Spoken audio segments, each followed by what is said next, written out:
साबिक सदर general retired Parvez Musharraf दुनिया फ़ानी से रुखसत हो गए हैं। अब तक की इतला के मुताबिक उनकी तदफीन कराची में ही होगी और पाकिस्तान से रवाना होने वाला एक खुसूसी तैयारा मैयत लेकर आज दुबई से वतन पहुंचेगा। इम्कान ये है कि परवेज मुशर्रफ को कराची में उनके वालिद के पहलू में सुपुर्द खाक किया जाएगा।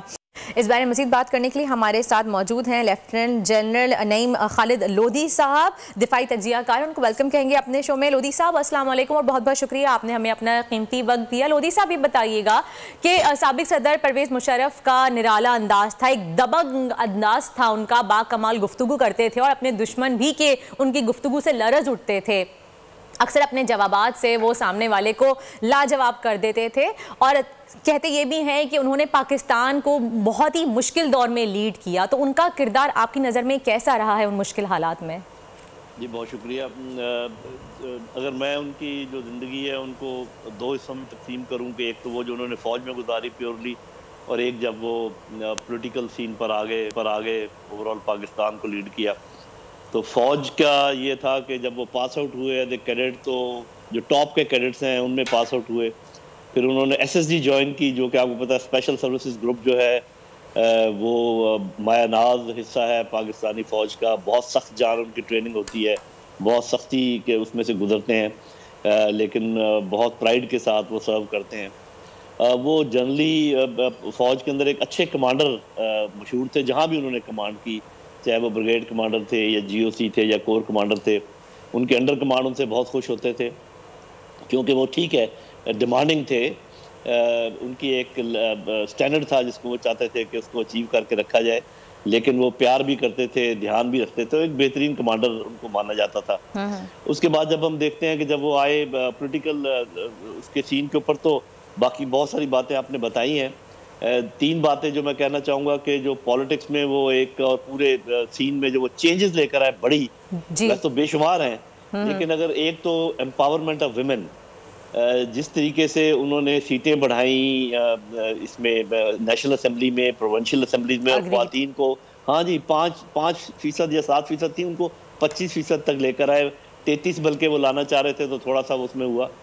उसके बाद ये मीडिया, जब आप बात कर रही हैं और मैं आपके साथ बात कर रहा हूँ, ये तो आपको पता है कि एक चैनल होता था, ये दो चैनल एक ही होता था। सही जी। और उन्होंने तो मीडिया को बहुत फरोग दिया है। मीडिया ब्लास्ट एक आया जो शायद उनके हक में भी बाद में नहीं रहा, लेकिन उन्होंने एक ऐसा काम किया जो मेरा ख्याल है कि आहिस्ता आहिस्ता होता, शायद देर लगती, मीडिया को आज़ादी मुशर्रफ साहब ने ही दिलवाई थी। जी। और एक चीज़ और मैं ऐड करना चाहूँगा कि जिस तरीके से उन्होंने लोकल गवर्नमेंट्स को एम्पावर किया, हमने उनके ज़माने में देखा कि गांव-गांव, गली-गली में लोगों ने अपनी मर्ज़ी के मुताबिक पैसे खर्च किए। उन्होंने इंश्योर किया कि हर यूनियन काउंसिल तक जो है ना वो पैसे जाएं, और ऐसा नहीं था कि जी जैसे आज है कि वो प्रोविंसेस रोक लेती हैं हर चीज़ को, कोई इंतखाबात कराते ही नहीं। और बहुत सारी चीज़ें, पुलिस रिफॉर्म्स हैं, बलूचिस्तान में उन्होंने B एरियाज़ को A एरियाज़ किया, एक पूरी लंबी लाइन। और एक जो आपने बात की वो मेरा ख्याल बहुत अहम है कि वो इंटरनेशनल लेवल पर एक दबंग आवाज़ थे। बिल्कुल। उनको बोलने का सलीका था, उनको जवाब देने का सलीका था। बड़े मुश्किल सवाल, आपको पता है वो बड़े आराम से जाते थे इंडियन चैनल्स के ऊपर,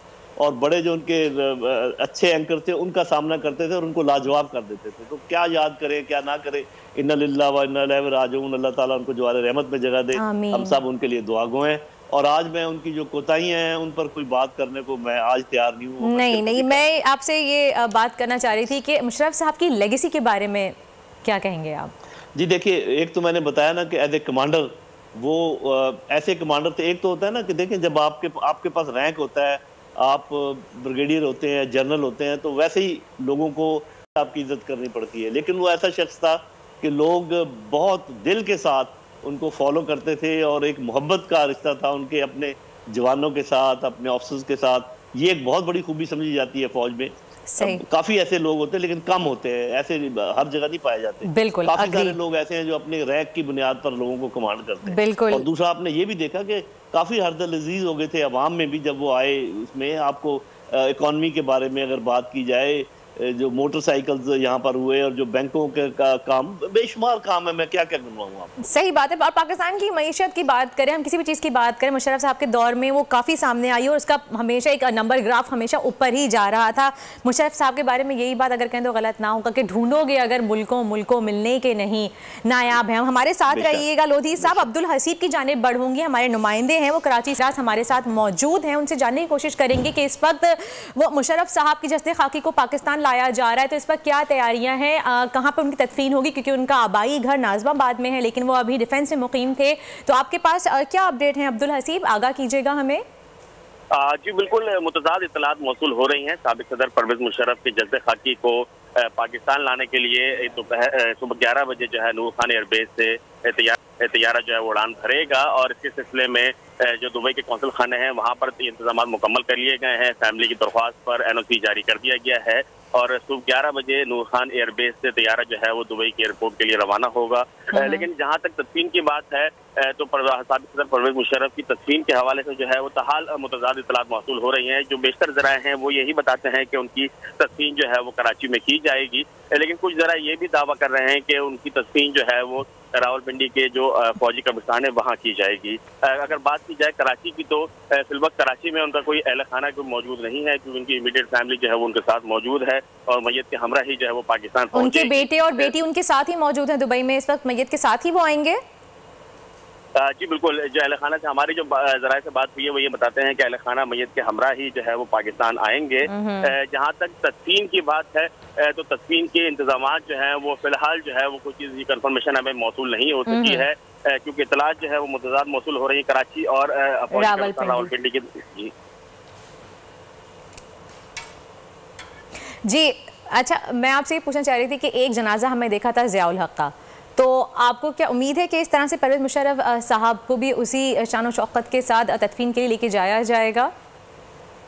देखें नईम साहब आप बताइएगा, आप भी बताइएगा। जी पहले अब्दुल हसीब मैं आपसे बात करूंगी आगे। नईम साहब आप बताइएगा। मेरा अपना अंदाज़ा ये है कि जो ही उनका जज्द खाकी पाकिस्तान आएगा तो Pakistan army will take over, इसलिए कि वो चीफ रहे हैं फ़ौज के और चेयरमैन जॉइंट चीफ स्टाफ भी रहे हैं, तो ज़्यादा इम्कान ये है कि किसी फ़ौजी कब्रिस्तान में उनको दफनाया जाएगा और उनके तमाम जो आखिरी रसूमात हैं वो जैसे फ़ौज अपने सरबराह किसी भी सरबराह के तदफीन में करती है उसी तरीके से होगी और उनका जो है ना मुझे लगता है कि जज्द खाकी पाकिस्तानी फ्लैग में लपेटा जाएगा, उनको सलामी पेश की जाएगी जो कि गन्स के ज़रिए होती है, एक बाकायदा ड्रिल है।